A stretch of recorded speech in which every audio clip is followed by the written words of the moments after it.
Caro Padre André, irmãos e irmãs, com muita alegria e solenemente celebramos o martírio de São Pedro e São Tiago, os dois santos mais importantes da história da Igreja é Nossa Senhora e São José. Quando nós falamos dos santos, na hierarquia dos santos, e existe hierarquia entre os santos, tem uma posição singular. Nossa Senhora, por ser a mãe do Salvador. Só Nossa Senhora pode dizer que ela é mãe de Deus, que gerou o Salvador. São José, ele é o padroeiro, patrono da Igreja no mundo todo. O Padre já disse outras vezes, toda a Igreja Católica, em qualquer lugar do mundo, deveria ter uma imagem de São José. Toda a igreja ela é dedicada a um santo. Por exemplo, aqui perto nós temos a igreja de Santo Antônio. Aquela igreja é dedicada a Santo Antônio e a São José. Descendo aqui um pouco, nós temos a igreja de São Domingos. Aquela igreja é dedicada a São Domingos e a São José. Toda a igreja no mundo todo é dedicada a São José. São José e Nossa Senhora, entre todos os santos, eles têm uma posição singular. Porém, depois de Nossa Senhora, depois de São José, existem duas colunas, que a nossa Igreja Católica seria impensável sem estes dois santos. Sem Pedro, sem a figura de São Pedro, e sem a presença de São Paulo. Quando nós falamos dos santos, muitas vezes nós temos a tentação de pensarmos em pessoas prontas e acabadas desde o começo. Pessoas perfeitas que tiveram uma visão, um sentimento especial e já se entregaram totalmente a Deus. Não, essa não é a vida do santo. O santo é consequência de uma vida de luta, de esforço para a conversão. Querido irmão, querida irmã, se nós pudéssemos ter uma palavra como meta, uma palavra como objetivo da nossa vida, essa palavra deveria ser santidade, sem dúvida, mas eu gostaria de apresentar outra palavra. Essa palavra deveria ser conversão. A nossa vida, sem exceção, deve ser uma profunda busca por conversão. A vida de Pedro e de Paulo não foi diferente. Ambos eram piedosos, mas eram, como diz a parábola do semeador, eram terrenos pedregosos.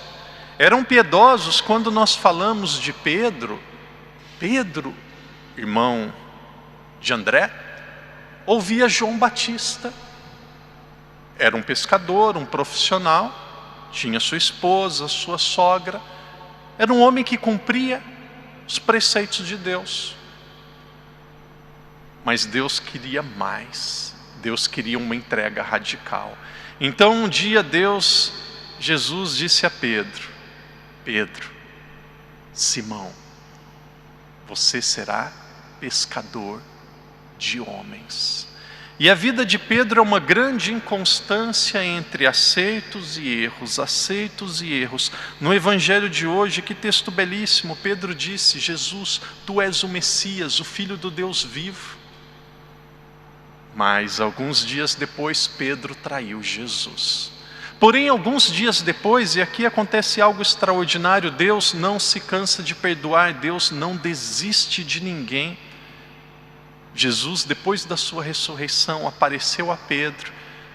Pedro traiu Jesus 3 vezes e também com 3 perguntas Pedro teve a chance de se reconciliar com Jesus. Se nós formos para o texto grego, nós sabemos que a palavra amor em grego, ela pode ser expressa através de eros, filia e ágape. Eros é um sentimento físico, um sentimento carnal. Filia é um sentimento de amizade, de carinho, de companheirismo. Agora, ágape é dar a vida, é entregar a vida. Segundo o texto original, quando Jesus se encontrou com Pedro após a ressurreição, Jesus disse: Pedro, tu me amas? Jesus usou a expressão ágape. Pedro, você falou que por mim você dava a vida, você realmente me ama, você dá a vida. E olha como que começa a conversão de Pedro. Pedro diz: Senhor, eu te amo, filia. E aí Jesus pergunta pela segunda vez: Pedro, ágape? E aí na segunda vez Pedro continua respondendo: Senhor, eu te amo, mas um amor de amigo, filia. Olha a humildade de saber que ele já tinha traído, que o amor dele não era um amor de dar a vida. E aí na terceira vez, e Pedro se entristeceu, porque na terceira vez Jesus perguntou: filia, Pedro? E aí Pedro, triste, Pedro reconheceu que realmente ele precisava ainda de conversão e disse: Senhor, tu sabes tudo. Filia. Pedro se converteu e Pedro terminou a sua vida como Jesus, crucificado. E a história conta que Pedro falou assim: Senhor, ou falou para aqueles do império, não sou digno de morrer como meu Salvador. Então Pedro foi crucificado de ponta cabeça. Quando nós olhamos a vida de Paulo, e o padre já disse, para não causar nenhum espanto naquilo que eu vou afirmar agora sobre São Paulo, a santa, o santo mais importante é Nossa Senhora. Mas eu penso que depois de Jesus, a pessoa que causou uma revolução maior na humanidade foi Paulo. A pessoa que causou uma revolução, uma mudança maior no planeta, na humanidade, foi Paulo. É impossível pensar a Europa, pensar, por exemplo, o Ocidente, sem a presença de Paulo. Paulo era um judeu temente. Paulo havia recebido uma carta de permissão, de autorização para perseguir os cristãos. Ele estava entre aqueles que apedrejou o primeiro mártir, diácono, Estevão. Imagina, alguém que perseguia os cristãos, que recebeu carta para continuar perseguindo. De repente ele estava na Síria.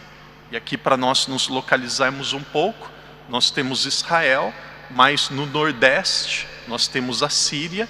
E muito próximo da Síria, um pouco mais para o norte da Síria, nós já temos a Turquia. Então a Síria está muito próximo da Europa. A Síria é Europa e Ásia praticamente ao mesmo tempo. E lá na capital, em Damasco, Paulo caminhava, de repente ele teve aquela visão de Cristo que mudou a vida dele.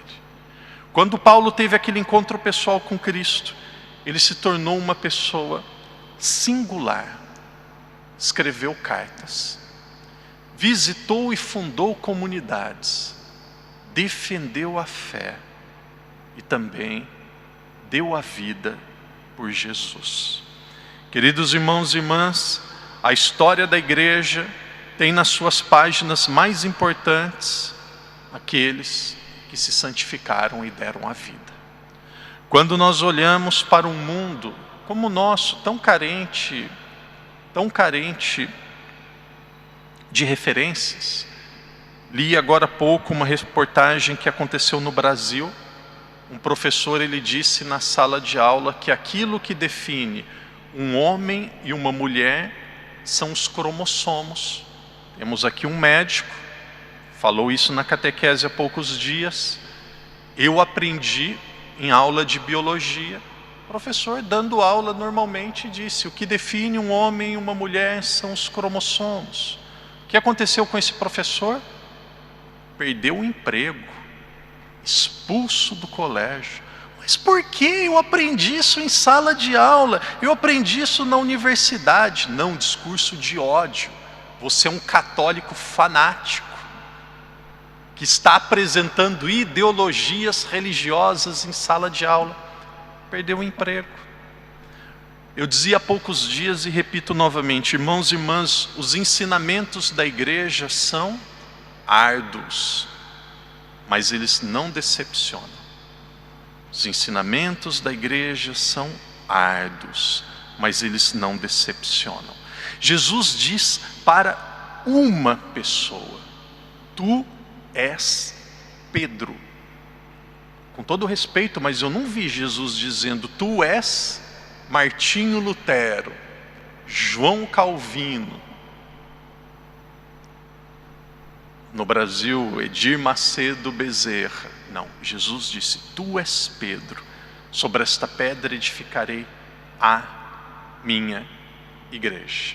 A, artigo feminino singular, minha, pronome possessivo. A igreja é dele. A primeira e mais importante credencial para uma igreja ser de Jesus é a historicidade. É de onde ela veio.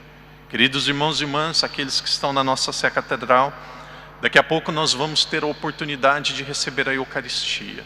Receba a Eucaristia com todo o amor, com toda a devoção. Receba a Eucaristia com toda a piedade, com toda a alegria. Para nós estarmos aqui hoje celebrando a missa, celebrando São Pedro e São Paulo. E aqui não são palavras poéticas, aqui é realidade. A nossa igreja, o padre não está dizendo essa igreja aqui de tijolos. Não, a igreja que é uma instituição visível nos ensinamentos, na doutrina, mas é invisível porque ela também está no céu. A nossa igreja ela foi construída com o sangue dos mártires. Que Jesus nos ajude a amarmos a igreja, a conhecermos a igreja. Que Jesus nos ajude através do nosso amor, através do nosso comportamento, através da missão que Ele nos confia, a sermos bravos, a sermos o melhor que nós pudermos ser, a exemplo de São Pedro e São Paulo. Que nos momentos de adversidade, que nós possamos dizer como Paulo: Senhor, já não sou eu quem vivo, é o Senhor que vive em mim. E com esta segurança e esta certeza que Cristo vive em nós, que nós perseveramos, que nós mantenhamos os nossos olhos fixos no Senhor.